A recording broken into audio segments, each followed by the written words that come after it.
ब्रह्मलोक का रहने वाला आया है देने को ज्ञान।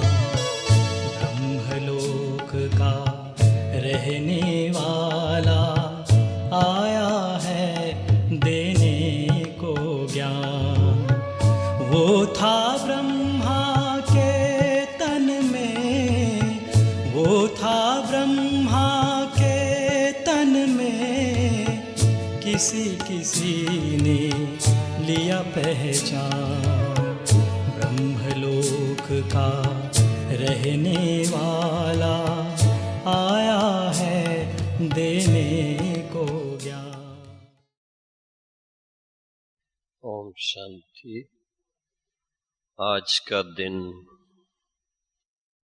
सारे ब्राह्मण परिवार के लिए विशेष दिन है। बहन जी ने जैसे सुनाया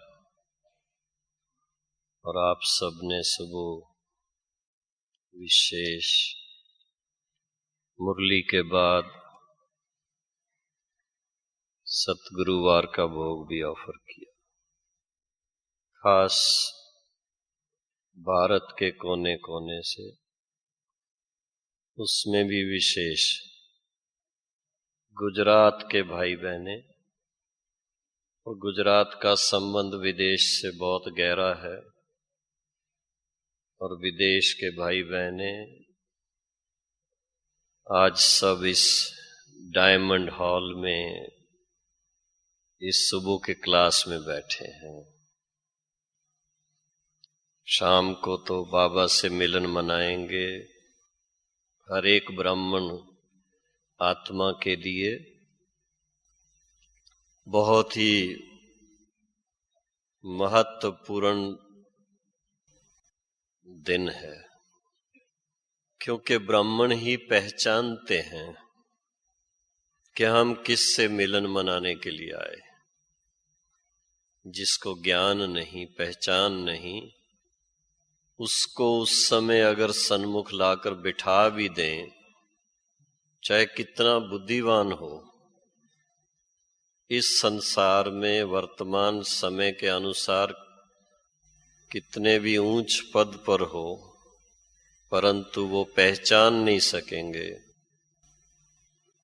क्योंकि पहचान के लिए जो बुद्धि चाहिए, ज्ञान की बुद्धि, दिव्य बुद्धि,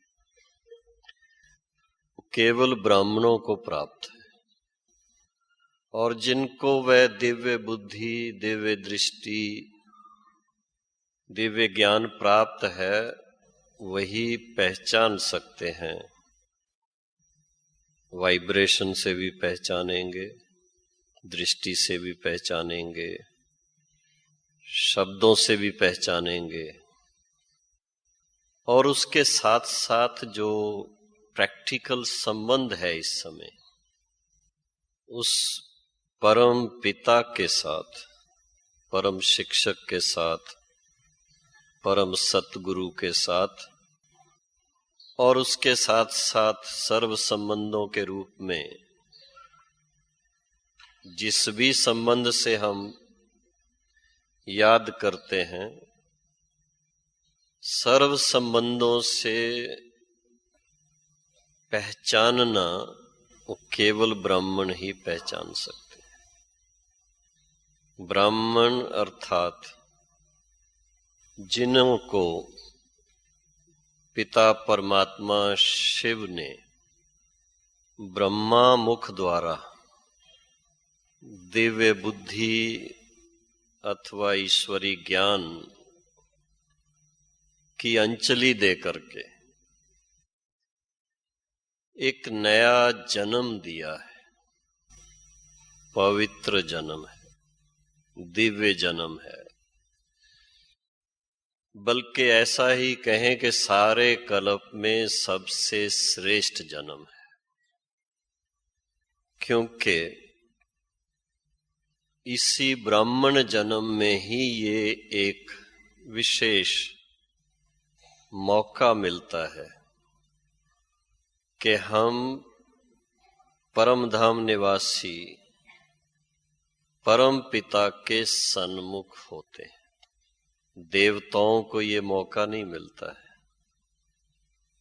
क्षत्रियों को ये मौका नहीं मिलता है। द्वापर और कलयुग में उस समय भी मौका नहीं मिलता है। आज की मुरली अनुसार भी सभी बाप के सन्मुख नहीं आते हैं। तो आप थोड़ा सोचिए, जिनको ये डायमंड चांस मिला है, सुनहरी भी नहीं पर डायमंड चांस है, कि सारे कल्प में पिता परमात्मा से सन्मुख मिलने का जिनको सौभाग्य प्राप्त, उसको बाबा तो कहता है पद्मा पदम भाग्य, ऐसा सौभाग्य प्राप्त करने वाले ब्रह्मा मुख वंशावली सर्वोत्तम ब्राह्मण हम सर्व बाबा के विशेष ज्ञानी और योगी बच्चे बैठे। थोड़ा अपने भाग्य को सामने रखते मन में खुशी से चेहरे पर मुस्कान लाइए। थोड़ी उसकी कुछ तो खुशी मन में आनी चाहिए कि हम कल्प पहले वाले वही महान भाग्यशाली बच्चे हैं, 600 करोड़ आत्माओं में से चुने हुए। बल्कि यूं कहें कि इस समय आज के दिन 9,16,108 में से भी चुने हुए वो इस हॉल के अंदर बैठे हुए। तो ये कोई छोटी बात नहीं है, इसको एप्रिशिएट करें तो मन सदा प्रफुल्लित रहेगा, दिल सदा खुश रहेगा और वर्तमान ब्राह्मण जीवन सचमुच हीरे तुल्य है। ऐसा श्रेष्ठ भाग्य हमारा है, उसका नशा नारायणी नशे से भी ज्यादा नशा, ईश्वरी नशा जो है, नर से नारायण बनने से भी बढ़ के नशा है ये। श्री नारायण श्री लक्ष्मी तो सतयुग में उस समय इस सृष्टि पर राज करेंगे। ब्राह्मण तीनों लोक के मालिक बन जाते हैं। और आज जैसे आपने शशिबेन के द्वारा जो संदेश सुना, उस परम पिता के दिल तख्त नशीन बनने वाले हम आत्माएं। सारा संसार दिल तख्त नशीन नहीं बनता है, 600 करोड़ आत्माएं दिल तख्त नशीन नहीं बनती हैं। ये ब्राह्मण आत्माओं को ही सौभाग्य प्राप्त है। तो अपने थोड़ा सा इस भाग्य को सामने रखते हुए खुशी में, एकदम खुशी में आकर के उस भाग्य की महिमा दिल ही दिल में करें। और उसके साथ साथ इस ब्राह्मण संसार का, क्योंकि ब्राह्मणों का संसार अपना ही है। शुरू शुरू में हम लोग बहनों से सुनते थे, पुरानी बहनों से, आदि रत्नों से, कि ब्राह्मणों का संसार जो है ये 3 लोक से भी न्यारी दुनिया है। 3 लोकों का तो फिर भी लोग वर्णन करते हैं, उन सब से ये न्यारा संसार है। और इस न्यारे संसार के रस्मों रिवाज, यूं कहें कि ब्राह्मणों की संस्कृति अपनी है। जो दिनचर्या हम लोग फॉलो करते हैं, जिन नियमों का हम पालन करते हैं और जिस तरह के लक्ष्य को लेकर के चलते हैं, ये आम व्यक्ति तो समझ ही नहीं पाता है, उनके समझ में ही नहीं आता है। लेकिन जो बाबा के कल पहले वाले वारस बच्चे हैं, पहचानते हैं, जानते हैं, पहचानते हैं, मानते हैं और उसके अनुसार अपने जीवन को ढालते हैं। और तब ब्राह्मण संस्कृति क्या है उसका आनंद लेते हैं। सतयुग में देवताएं जिस तरह का जीवन जिएंगे वो नेचुरल हो जाएगा, वो एक सभ्यता बन जाएगी, वहां कोई पुरुषार्थ नहीं करना पड़ेगा। लेकिन इस समय जब सारा संसार ना सच्चे ब्राह्मण हैं वहां भी, पर सन्मुख डायरेक्ट ब्रह्मा की संतान वो नहीं, ना देवताएं हैं। देवताओं को मानते हैं, पूजते हैं, उनकी पूजा करते हैं, बहुत विधि से, बहुत आदर से करते हैं।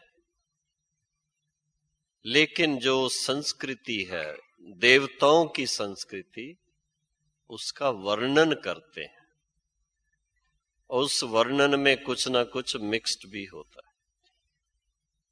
इस समय तीनों लोकों के, तीनों कालों के ज्ञाता, दिव्य दृष्टि दाता, दिव्य चक्षु विधाता, स्वयं परम पिता परमात्मा शिव ने ब्रह्मा बाबा के द्वारा सर्वोच्च संस्कृति क्या है और उसके अनुकूल ब्राह्मणों का जीवन क्या बनता है, उसको नाम ही दिया हीरे तुल्य जीवन बनता है। हीरे तुल्य, ऐसा श्रेष्ठ जीवन प्राप्त करने वाले हम आप सभी ब्राह्मण हैं। और हम सभी जानते हैं कि हमारे नियम क्या हैं, हमारी मर्यादाएं क्या हैं, क्योंकि संस्कृति के अंदर नियम भी आते हैं, मर्यादा भी आती है और कर्म भी आता है, रस्मों रिवाज भी आता है। ब्राह्मण जीवन में बाबा ने बहुत अच्छी बात कि मात पिता के सब बच्चे हैं, ऐसा श्रेष्ठ दृष्टि दी है, सबसे ऊंची दृष्टि। आत्मिक रूप से देखो तो भाई भाई, जीवात्मा के रूप से देखो तो भाई और बहन। ऐसा दृष्टिकोण कहने में आता है, सुनते हैं संसार में भी, लेकिन प्रैक्टिकल नहीं। ये ब्राह्मणों की संस्कृति में है कि चाहे किसी को ज्ञान है या नहीं है, पहचान है या नहीं है, लेकिन हर एक को उस दृष्टि से देखेंगे, ये हमारे ही बाबा के बच्चे। ना भाषा भेद मन में आएगा, ना रंग भेद मन में आएगा, और ना ही कल्चरल बैकग्राउंड मन में आएगी। और ये देखने में आता है कि वो अपनापन सभी को महसूस होता है। ये है ब्राह्मण कल्चर की बात, ये है ब्राह्मण संस्कृति की बात, कि सबसे पहले ये बेहद की दृष्टि से पहले बेहद की स्मृति। अगर बेहद की स्मृति ना हो तो दृष्टि भी बेहद की नहीं हो सकती। स्मृति में ही आता है कि सभी आत्मा रूप में हमारे भाई, और भाई भाई की दृष्टि बाबा ने बहुत अच्छे ढंग से सबको कूट कूट कर दिल में बिठा दी है कि ये महापावन दृष्टि है, सर्वश्रेष्ठ दृष्टि है, और इस स्मृति में रह करके जो भी कर्म करेंगे वो सब श्रेष्ठ कर्म बनेंगे। क्योंकि संस्कृति के साथ कनेक्शन धर्म और कर्म का भी आता है। जैसी धारणा होगी वैसा कर्म भी होगा। सारे कल्प के अंदर सबसे श्रेष्ठ कर्म करने वाले पुरुषोत्तम संगम युगी ब्राह्मण है। पहली बात अपने मन में ये पक्की करें कि हम इस पुरुषोत्तम संगम युग के ब्राह्मण बच्चे हैं, जिनके दृष्टि में, जिनके वृत्ति में, जिनके कर्म में, वाणी में सबसे श्रेष्ठ संस्कृति सिद्ध होती है। ऐसी कोई बात, क्योंकि ये संस्कृति एक प्रकार से नींव पड़ रही है सारे विश्व को चलाने के लिए। आज के युग में चारों तरफ के वातावरण को देखें तो समझ में ही नहीं आता है कि ये कौन सी संस्कृति है। कोई कहेगा ये पाश्चात्य पश्चिम की संस्कृति है, कोई कहेगा ये पूर्व की संस्कृति है, कोई कहेगा ये मिडिल ईस्ट की संस्कृति है, लेकिन समझ में किसी के नहीं आता ये कौन सी संस्कृति है। उलझन में है। लेकिन इस समय जिनको बाबा का ज्ञान प्राप्त है, समझ प्राप्त है, और उस समझ के आधार से कर्म श्रेष्ठ करते हैं, तो समझ में आता है सर्वश्रेष्ठ ईश्वरी संस्कृति है। इस पुरुषोत्तम संगम युग पर जिसने ईश्वरी नियमों को अपना लिया और उन नियमों के अनुसार अपने जीवन को श्रेष्ठ बना लिया, वो निमित्त बनते हैं ईश्वरी संस्कृति को पुनः स्थापित करने के। ऐसा महानतम कर्म करने वाले उस परम पिता के राइट हैंड बनते हैं। जो उनके राइट हैंड बनते हैं वो ही सबसे महान भाग्य को प्राप्त करते हैं। अपनी दिनचर्या को देखें, जिस तरह का बाबा ने श्रीमत दी है। हमारी संस्कृति का आधार है श्रीमत। श्रीमत का अर्थ क्या होता है? श्रीमत, वो मत, वो गाइडेंस जिससे श्रेष्ठ बनते हैं, श्री बनते हैं। ऐसा श्रेष्ठ बनाने के निमित्त श्रीमत, जिसमें पहली बात है स्मृति क्या हो, ईश्वरी स्मृति, रूहानी स्मृति, दिव्य स्मृति, और फिर उसके साथ में दृष्टि क्या हो? भाई भाई की दृष्टि, भाई बहन की दृष्टि, शुभ दृष्टि, कल्याण की दृष्टि। और कृति क्या हो, कर्म क्या हो? ऐसा कर्म जो 21 जन्म के लिए दैवी पद प्राप्त करा दे, डबल ताजधारी बना दे, सतयुगी दैवी स्वराज प्राप्त करा दे, ऐसी श्रेष्ठ कृति। और संबंधों के अंदर सबसे श्रेष्ठ नियम बना दिया, सुख दो और सुख लो, न दुख दो न दुख लो। ऐसा दृष्टिकोण दे दिया। इस बात को जो अपना लेते हैं, और वो ब्राह्मण ही इस बात को समझते हैं, दुनिया वाले नहीं समझते। दुनिया वाले तो कहते हैं ईंट का जवाब पत्थर से दो, और बाबा कहते हैं आप सहन करो। शक्तियों के, अष्ट शक्तियों की बात आती है, उसमें सहन करने की बात आ जाती कि सहन शक्ति को धारण करो। किस लिए? सहन शक्ति धारण करने का भाव ही ये है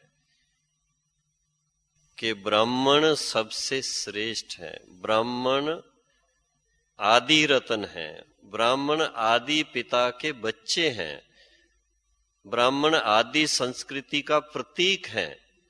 और जो आदि संस्कृति के प्रतीक हैं वो सबके पूर्वज हैं, बुजुर्ग हैं।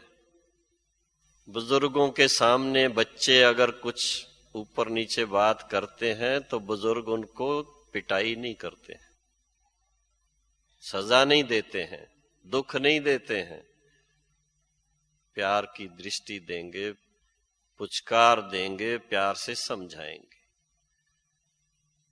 ये थोड़ी छोटी छोटी बातें जब हम सोचते हैं तो समझ में आता है कि इस समय ब्राह्मण परिवार के सदस्य बनना कितनी महान बात है, और कितना महान कार्य के निमित्त बाबा बनाता है हमें। भाग्य बनता किस चीज से है? वारस बन गए, लेकिन वारस बनने के साथ साथ भी बाबा कहता है फिर जितना निमित्त बनते, जितना औरों को रास्ता दिखाते हैं, जितना औरों का कल्याण करते हैं, अर्थात ईश्वरी संस्कृति के स्थापना में निमित्त बनते हैं, ईश्वरी नियमों के पालन करने और कराने के निमित्त बनते हैं, ईश्वरी आज्ञाओं को पालन करने और कराने के निमित्त बनते हैं, ईश्वरी ज्ञान को धारण करने और कराने के निमित्त बनते हैं, वो ही वास्तव में आदि रतन बन जाते हैं, वो ही सबके पूर्वज बन जाते हैं, और उनका ही भाग्य सबसे श्रेष्ठ बनता है। तो ऐसी ईश्वरी नियमों से भरी हुई संस्कृति, ईश्वरी मर्यादाओं से भरी हुई संस्कृति, वो है आदि संस्कृति। क्योंकि आदि देव के द्वारा स्थापित की गई है। देवताओं के भी आदि पिता कौन है? ब्रह्मा पिता को शास्त्रों में भी ब्रह्मा पिता करके पितामह कहते हैं उनको।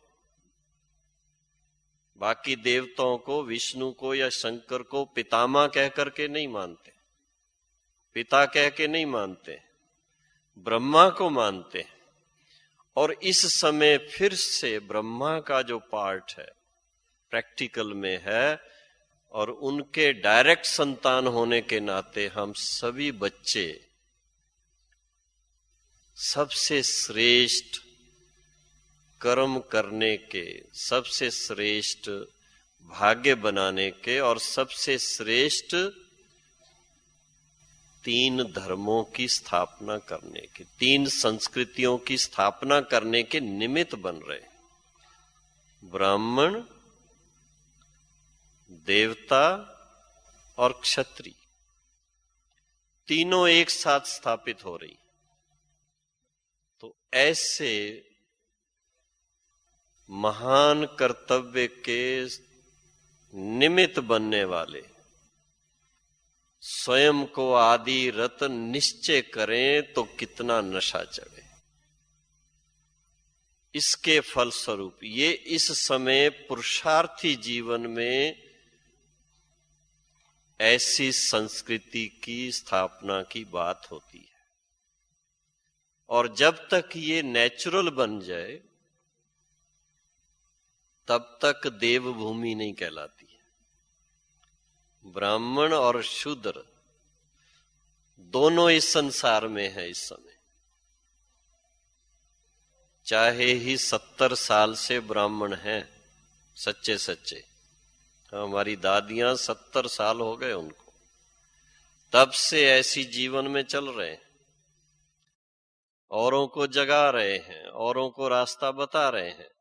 लेकिन इसके साथ साथ अभी भी दुनिया के अंदर शूद्र भी तो हैं और उनकी संख्या ज्यादा है।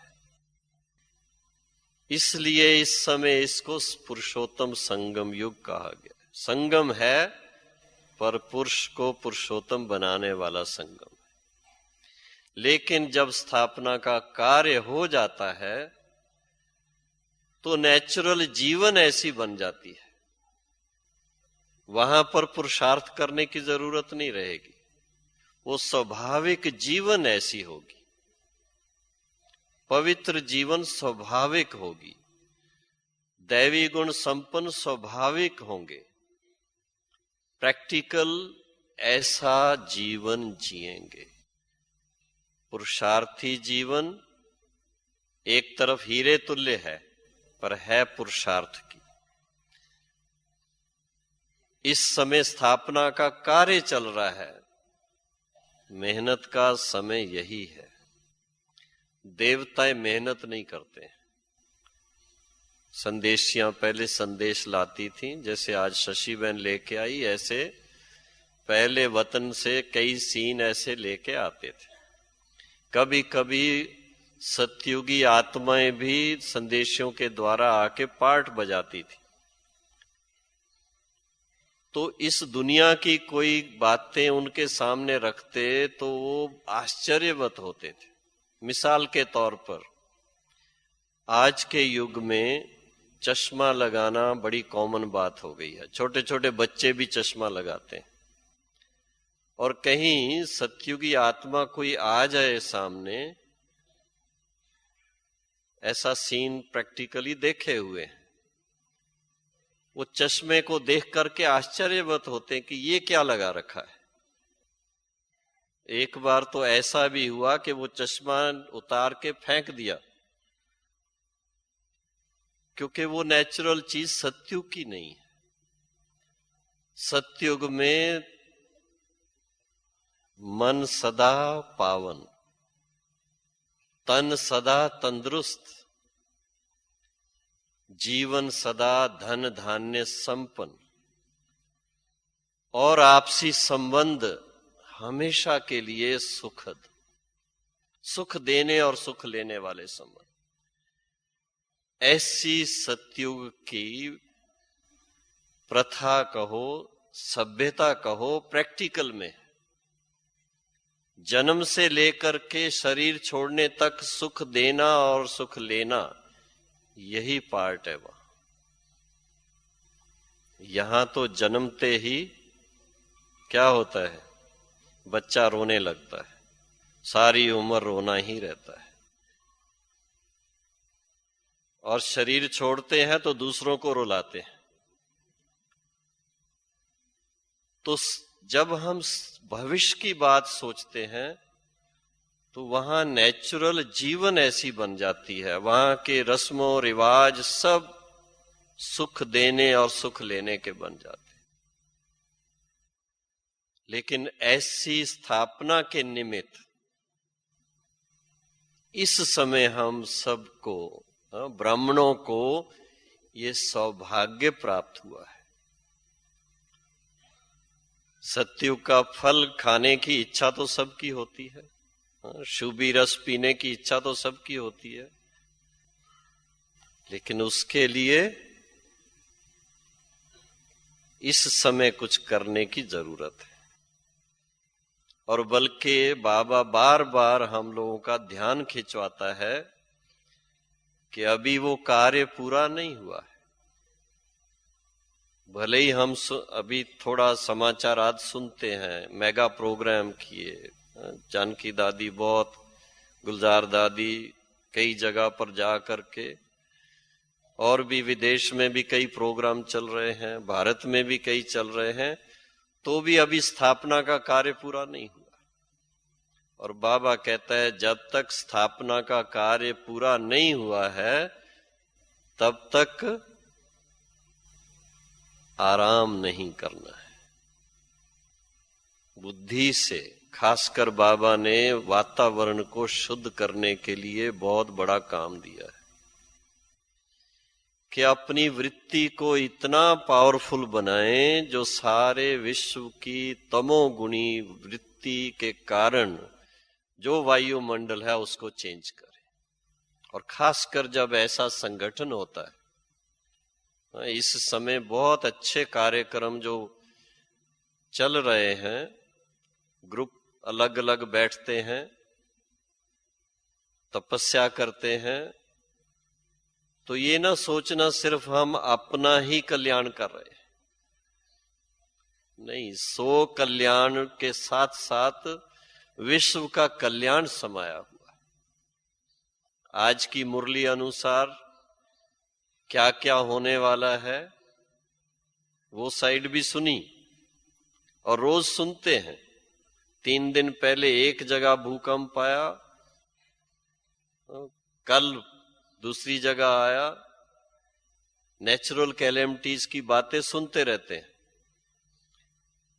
लेकिन वो साइड ब्राह्मणों को ज्यादा सोचने की नहीं है। ब्राह्मणों का कर्तव्य ही दूसरा है। ब्राह्मणों का कर्तव्य है स्थापना का। बाबा ने आज भी मुरली में कहा, ये बाबा नहीं करवाता है, ये मेरा काम नहीं है विनाश कराना, वो अपने आप होता है। लेकिन बाबा ब्राह्मणों को निमित्त बना के, ब्रह्मा बाप को और ब्राह्मणों को निमित्त बना करके मनुष्य आत्माओं के रहने योग्य जो सृष्टि है, मनुष्य आत्माओं के सुख के लिए जो नियम है, मनुष्य आत्माओं के आनंद के लिए जो मर्यादाएं हैं, और सदा स्वस्थ रहें, सदा धन धान्य संपन्न रहें, सदा आपस में प्रेम और सुख लेने और देने की बातें चलें, उसकी स्थापना कर रहे हैं। उस स्थापना के निमित्त सभी बाबा के बच्चे ब्राह्मण बच्चे हैं। ऐसा सौभाग्य सबको नहीं मिलता, जो मैंने शुरू में भी कहा। तो इस बात को पहचानते हुए और बाबा का जो एक संकल्प है, उस संकल्प को पूरा करने के लिए अपना हर संकल्प, हर सेकंड, हर श्वास,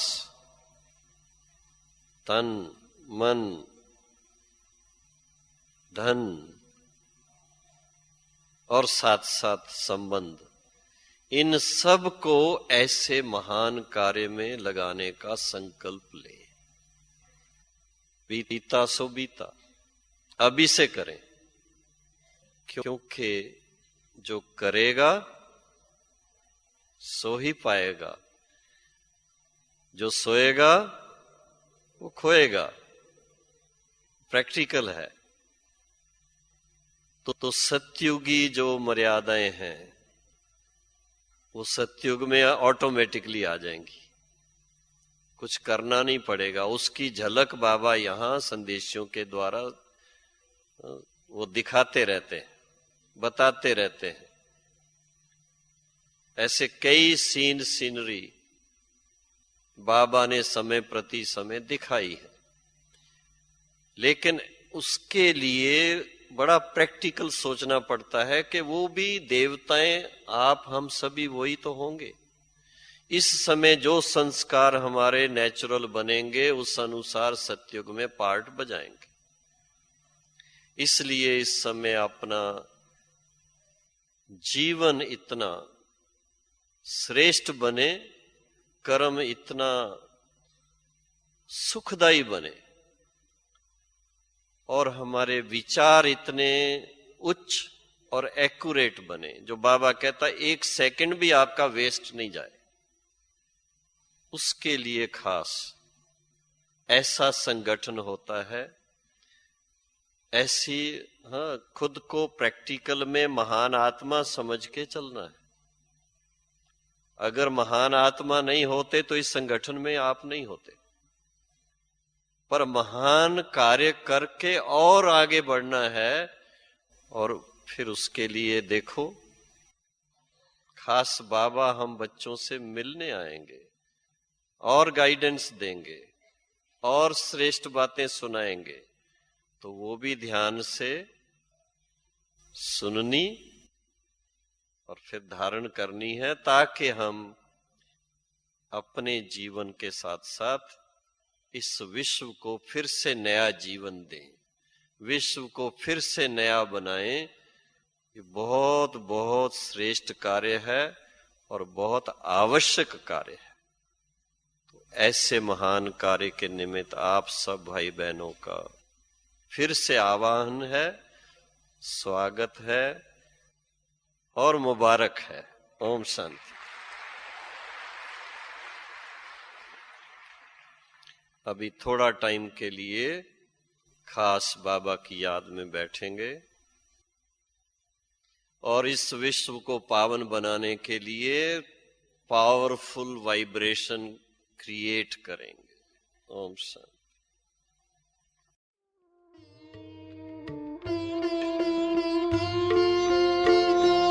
उपकार तुम्हारा बाबा, किन शब्दों में मैं गाऊं। इस दिल ने जो पाया है वो कैसे मैं समझाऊं।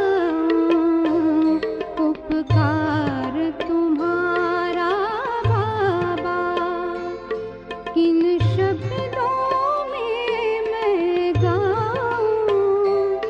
इस दिल ने जो पाया है वो कैसे मैं समझाऊं। उपकार